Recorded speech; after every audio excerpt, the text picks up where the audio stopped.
Good evening and welcome to the Jaymie Icke Show. Tonight we have an empowering, informative and thought-provoking show for you. Now, before we get into that, I spoke last week, or the last episode, about some of the changes coming up at the channel, some of which are now up and running, and I do hope you all enjoyed the first episode of Gareth Icke Tonight last week, and also the first episode of our members' question show, Behind the Lens, where every week you, the members, will get the opportunity to put questions to one of our presenters. Coming up later this week is David Icke, so make sure you get your questions in for that one. There's also going to be a slight change to the format of this programme from now on. Rather than cover lots of different topics and cover news and current affairs, which I do in the daily download, which is available every morning at 10 a.m, I want to focus this show on a specific topic each week that affects us all and affects the wider society in general and try and provide some solutions to that problem.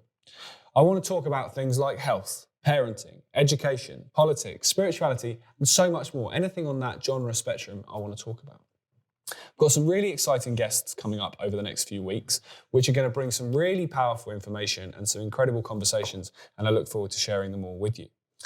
The first episode of this concept tonight is all about health and well-being.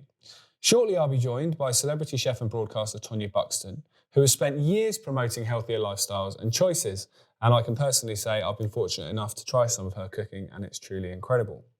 But before then, and I want to do this every week as well, before we get into the guests and start talking in depth about the topic, I want to give you some background as to why this subject is something I think we need to be talking about. Now, any of you that have been outside and seen the trend will know that the health and well-being of this world is not one that's going in the right direction. So tonight I want to dive into why. And before we do that with Tonia, I'm going to go through some documents here just to give you some stats as to what is going on and why this is such a crisis. Right, so let's start with this one. This from the World Health Organization, which I know we don't agree with pretty much anything they say, but in terms of the stats on this is probably going to be the quite accurate ones. Worldwide obesity has nearly tripled since 1975. This is going back to 2016 now. More than 1.9 billion adults, so people 18 years or above, were overweight. Of these, over 650 million were classed as obese. 340 million children between the ages of 5 and 19 were overweight or obese in the same period. Now that statistic is terrifying enough, but wait until I talk about the different health issues and the different chronic illnesses that you're massively at higher risk of through being overweight. Well, top of the list, all causes of death. Good start. High blood pressure, high cholesterol, type 2 diabetes, coronary heart disease, stroke, gallbladder disease, osteoarthritis, sleep apnea and breathing problems, many different types of cancer, lower quality of life because, the everyday tasks that we all do, climbing the stairs, getting dressed, going to work, all those things are more difficult if you're obese. Mental illness such as clinical depression, anxiety and other mental disorders, and body pain with difficulty in functioning. Well, that's quite incredible for a start, isn't it? So one thing that's interesting there, type 2 diabetes. Type 2 diabetes has exploded, absolutely exploded in recent years. This statistic here, currently in the UK, 3.9 million people are classed as diabetic, type 2 diabetes. And they actually reckon there's another million that have been undiagnosed. Now, diabetes is a massive health problem. An absolutely enormous health problem that causes death eventually, but it can cause so many different things that lower your quality of life. So that's a massive one.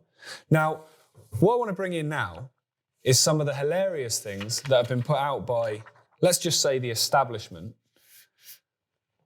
as ways of dealing with this. Not one mentions eating well, not one mentions moving more, and living a healthy lifestyle. So let's go for this one. Anyone that's watched this show or listened to the Daily Download would have heard me talk about this before. This is from the BBC a few weeks ago. Adults struggling with their weight could soon be offered a weekly injection to help shred unhealthy fat. How about just stop eating unhealthy food, start moving more, and then the unhealthy fat will literally melt away. That's what fat does. So again, you're not solving the problem at all. You are giving people a way that they can still eat the rubbish foods they want, still get no nutrition, still be completely malnourished, but they might look a bit better in the mirror because you're giving them even more chemicals so that they lose the weight. That seems like a sensible solution, doesn't it? And that's on the National Health Service, you know. You know that health service that have been injecting people with toxic poison for the last few years and bullying and coercing their own staff into doing it, or they get fired. That's that organisation that care about your health. Same organisation that have McDonald's within their institutions and serve food that isn't fit for someone on death row. Yeah, that health service. Now, this is one that actually I read about 10 minutes before we came on air today. Warnings against reckless weight loss surgery abroad. Now, this story is from, like I say today, 7 British patients who travelled to Turkey for weight loss surgery have died after their operations there. Others have returned home with serious health issues and having had a gastric sleeve operation. I don't know exactly what that is, but it doesn't sound particularly pleasant, does it? During which more than 70% of your stomach is removed. It's used to treat morbid obesity and it's carried out in the UK. But because it can take years to get one on the NHS, people are going to places like Turkey and other countries to have them done. Why?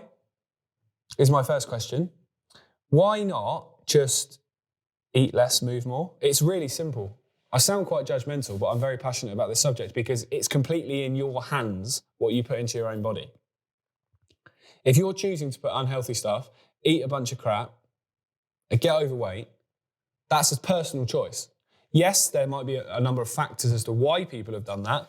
Maybe people are going through mental health issues and it's a comfort blanket. Maybe people might say they can't afford to eat well. Maybe it's all you've ever known. Maybe it's actually, to an extent, your parents' fault, because I do believe people that have weight issues as children will suffer with them for their lives, and it's much, much harder for people that had weight issues as a kid to keep weight off. I understand that. But it's still a personal choice. And that is an ultimate power, because if it's a personal choice, you, only you don't need somebody else, you can make the decision to change it. You can make the decision to improve it. And that should be seen as an ultimate power, because you don't need anyone else but yourself to look in the mirror and go, you know what, I'm going to make a change. I'm going to make a positive choice and it's going to have a positive impact on my life.